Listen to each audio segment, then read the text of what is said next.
अभी हम लोग बिपिन चंद्रा पर बात कर रहे थे और इसका चैप्टर 34 जिसमें इससे पहले हम लोगों ने इंडिविजुअल सत्याग्रह देखा था। देखो इंडिविजुअल सत्याग्रह अक्टूबर 1940 के आसपास शुरू होता है और ये लगभग दिसंबर 1940 तक चलता है, ठीक है। और इसमें लगभग 25,000 लोगों को डिटेन किया जाता है, उनको रखा जाता है, फिर इसको गांधी जी सस्पेंस कर देते हैं, फिर ये चलता है। और इसमें 2-3 लोगों का पार्टिसिपेशन था, विनोबा भावे का, जवाहरलाल नेहरू का एंड ब्रह्मदत्त, ये 3 सत्याग्रहियों का नाम पूछा जाता है।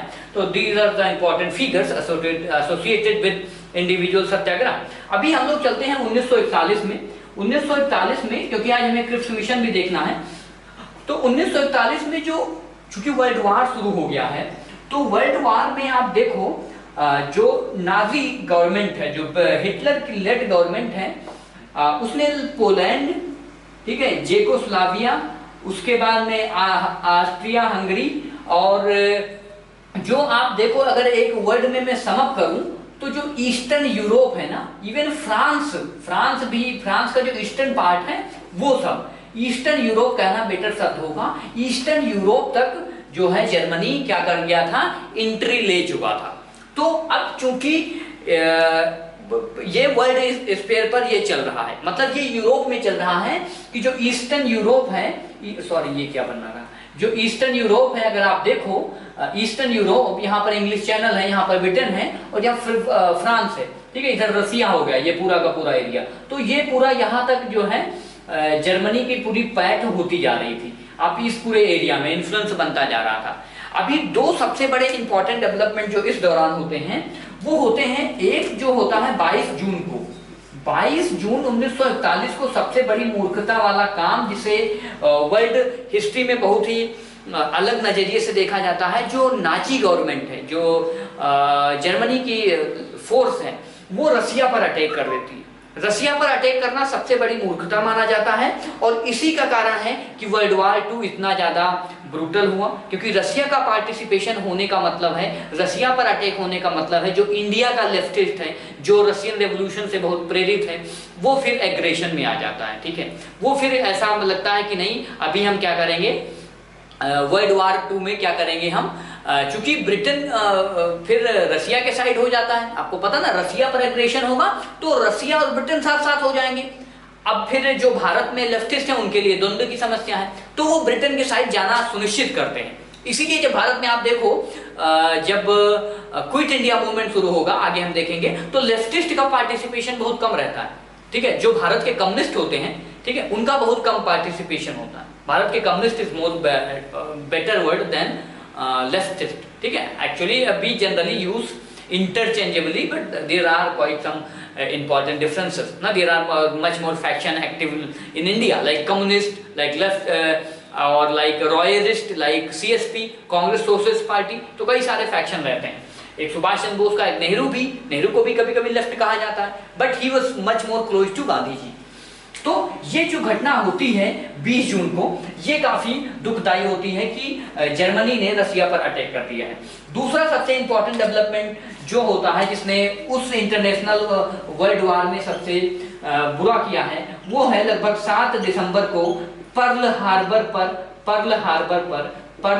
पर जापान का अटैक हो जाता है। अब पर्ल हार्बर काफी बड़ा इंसिडेंट है, आप सबको पता है कि इसने कैसे अमेरिका को परेशान कर दिया। पर्ल हार्बर पे जो अटैक हुआ था वो काफी ब्रूटल था। एक हॉलीवुड की मूवी भी है, कभी वक्त मिले तो आप देखें, पर्ल हार्बर पर जो अटैक हुआ था।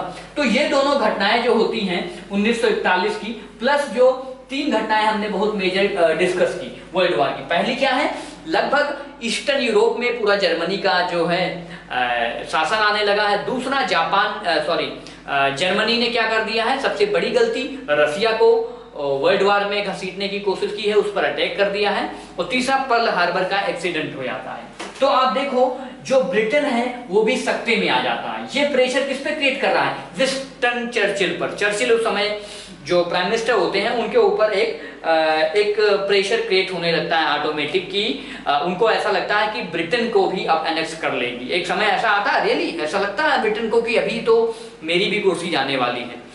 दूसरा अभी आप देखो जापान को हम अलग से देख लेते हैं। जापान ने जो एक पर्ल हार्बर का एक्सीडेंट किया वो तो है ही, प्लस आप देखो इंडिया का मैप के थ्रू तो जापान रंगून तक आ गया है, ठीक है, रंगून। दूसरे ये मलेशिया, इंडोनेशिया और चाइना पर तो इसके अधिकार चल ही रहे हैं, चाइना पर, ठीक है। तो जापान का एग्रेशन पीक पर है। एक टर्म में कहें तो जापान क्या कहाँ आ गया है, डुअल स्टेप पे, इंडिया के डुअल स्टेप पर, दरवाजे पर खड़ा है। तो ये सबसे बड़ा इंपॉर्टेंट चैलेंज है। अभी किसी तरह से ऐसे कम्युनिकेट होकर के मिस्टर चर्चिल को एक खबर मिलती है। चर्चिल जो उस समय के प्राइम मिनिस्टर होते हैं, उनको कोई खबर ही कहता है कि भाई साहब आप क्या कर रहे हो, जापान इंडिया पर आ गया है, इंडिया के पास। और अगर इंडिया ही नहीं, जापान जो है नेपाल और जो पूरा का पूरा ये पूरा बेल्ट है, सिलोन, श्रीलंका को, मद्रास को, कलकत्ता को पूरा का पूरा ले जाएगा और आप खड़े बैठे देखते रह जाओगे। जो ब्रिटेन की लेबर पार्टी है वो रूजवेल्ट, चर्चिल के ऊपर बहुत ही ज्यादा प्रेशर बनाती है। अमेरिका के प्रेसिडेंट रूजवेल्ट खूब प्रेशर बनाते हैं। तो आप देखो, इसलिए चर्चिल को अब क्या चाहिए, कॉपरेशन चाहिए। किसका चाहिए, कॉपरेशन चाहिए। किसका, इंडियंस का। क्या चाहिए, इंडियंस का कॉपरेशन चाहिए। और इंडिया के लोग पहले से ही क्या कर रहे हैं, गुस्से में हैं, वो कंप्लीट इंडिपेंडेंस की मांग रख रहे हैं। इंडिया में भी आप एक बहुत बड़ा डेवलपमेंट इस समय याद रखो कि 15 जनवरी 1941 को गांधी जी ने ऑफिशियली, आप कह सकते हो, गांधी जी ने ऑफिशियली अपना सक्सेसर, क्या, अपना सक्सेसर नेहरू को चुन लिया है। किसको चुन लिया है, गांधी जी ने अपना सक्सेसर नेहरू को चुन लिया है। लोग कहते हैं गांधी जी, उस समय बड़ी अटकलें लगाई जाती हैं क्योंकि गांधी जी काफी डायलेमा में, देखो गांधी जी पूरे इंडिपेंडेंस मूवमेंट के दौरान जब भी वो डायलेमा में आते हैं, चाहे वो लेफ्टिस्ट का इमरजेंस हो 1934 के आसपास, तो वो कांग्रेस से रिजाइन दे देते हैं। हालांकि वो फिर से कांग्रेस ज्वाइन करते हैं, तो इस बार अपना सक्सेसर नेहरू को चुन देते हैं। इससे पहले आपको याद होगा, मैंने पूर्ण स्वराज पर जब हम लोग बात कर रहे थे उस समय भी मैंने आपको बताया था कि गांधी जी अपना सक्सेसर या अपना इनिंग खेलने के लिए, गांधी कहते हैं मैं अपनी इनिंग, अपनी पारी खेलने के लिए नेहरू को अपॉइंट करता हूं।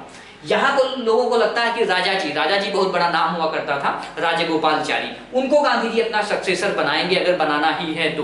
बट नेहरू को वो अपना 15 जनवरी 1941 के आसपास, ये भारत में डेवलपमेंट होता है। क्यों होता है, क्योंकि ये नेहरू वगैरह को बीच में जेल में बंद किया जाता है जब ये इंडिविजुअल सत्याग्रह शुरू करते हैं। बट ये वो लगभग दिसंबर तक जो है बाहर आ जाते हैं सभी लोग, इंडिविजुअल सत्याग्रह। उसमें एक नारा आप याद रखना जो हम लोग देखे थे इससे पहले, इंडिविजुअल सत्याग्रह, उसमें दिल्ली चलो का नारा भी लगाया जाता है, दिल्ली मार्च निकाली जाती है, वो एक इंपॉर्टेंट पॉइंट हमने मिस किया था। तो सक्सेसर नेहरू बन जाते हैं। अब नेहरू फिर भी, इधर नेहरू भी चाहते हैं कि भाई अगर हमें कंप्लीट इंडिपेंडेंस मिले तो हम क्या कर दें, पार्टिसिपेट करें। और यही किसकी मंशा है, चर्चिल की।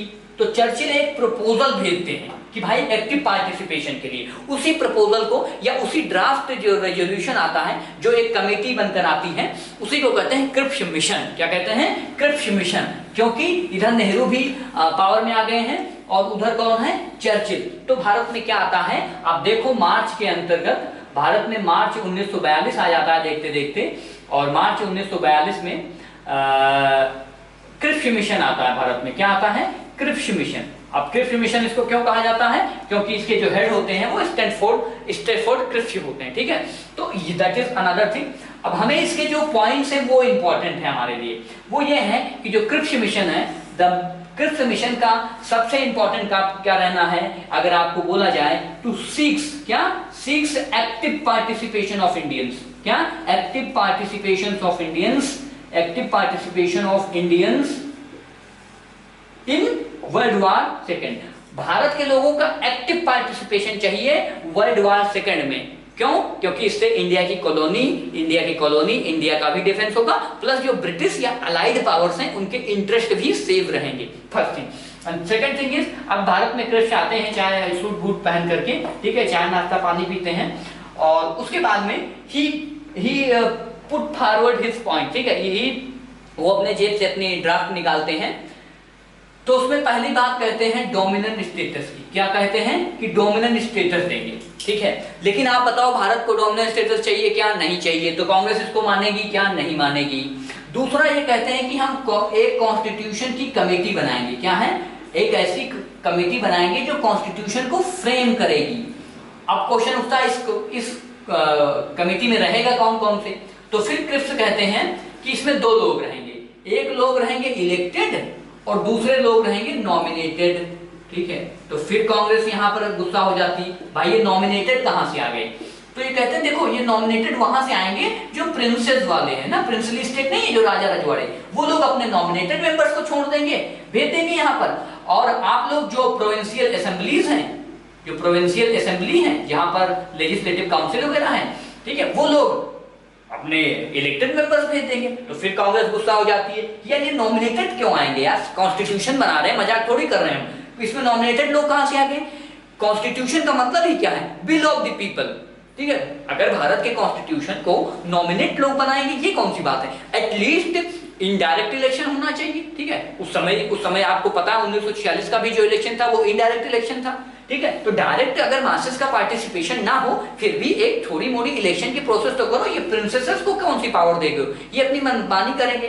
तो ये दो इंपॉर्टेंट पॉइंट्स हैं जिन पर कांग्रेस को ऐतराज था। लेकिन जो इसका सबसे इंपॉर्टेंट पॉइंट था वो था तीसरा पॉइंट, क्रिप्स मिशन का जो तीसरा पॉइंट था, जो सबसे ज्यादा बुरा था, वो था अपीजमेंट कह दो आप, मुस्लिम लीग के संबंधित में कहना ज्यादा सही होगा।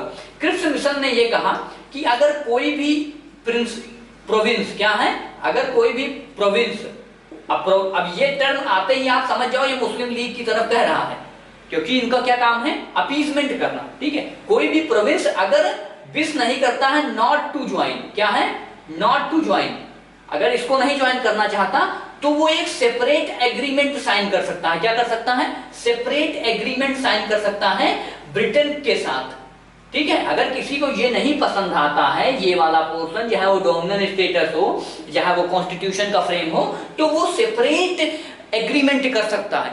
तो फिर कांग्रेस भड़क जाती है कि भाई सेपरेट तुम्हारे साथ एग्रीमेंट करेंगे, इसका मतलब तो मुस्लिम लीग सबसे पहले आगे आएगी, ठीक है। तो हालांकि ये इनडायरेक्ट पाकिस्तान के एक्सेप्टेंस को क्या करता था, बल देता था, लेकिन मुस्लिम लीग खुद इसको रिजेक्ट करती है, आपको ये याद रखना है। जो कांग्रेस है वो तो इसको रिजेक्ट ही करती है, but as well as Muslim League itself rejected this proposal, and the reason cited by Muslim League is that हमें डिवाइड करके दो, ठीक है, हमें क्या दो, हमें पार्टीशन करके ही दो, ठीक है। तो आप देखो 1940 के बाद तो उनकी एक ही मतलब राग हो जाता है जिन्ना एंटीन का, तो ये मुस्लिम लीग भी इसको रिजेक्ट कर देती है। तो this was all about Cripps Mission. Cripps Mission, there are three major important points about dominant status regarding a body which will frame the constitution of future India, constituted of elected as well as nominated members. Elected members will be from legislative assemblies, and nominated members will come from princely states, from Raja Rajwada. And then third important point, which being a major bone of contention regarding if any province is not willing to join this in the process of dominant status or in the process of framing of constitution, then he or she may form a separate agreement with the British government. तो अलग से British government के साथ sign कर सकते हैं, and they तो उसके बाद मजी है, तो ये तो अलग ही बात हो गया अलग। तो ये था क्रिप्स मिशन। इसके बाद सबसे इंपॉर्टेंट चैप्टर हम लोग देखेंगे, chapter 35। Chapter 35 is about, it's a very important chapter, the Quit India movement and INA, ठीक है, इंडियन वो INA वाला एपिसोड, रेड फोर्ट ट्रायल, भगत और सुभाष चंद्र बोस, दिस एपिसोड।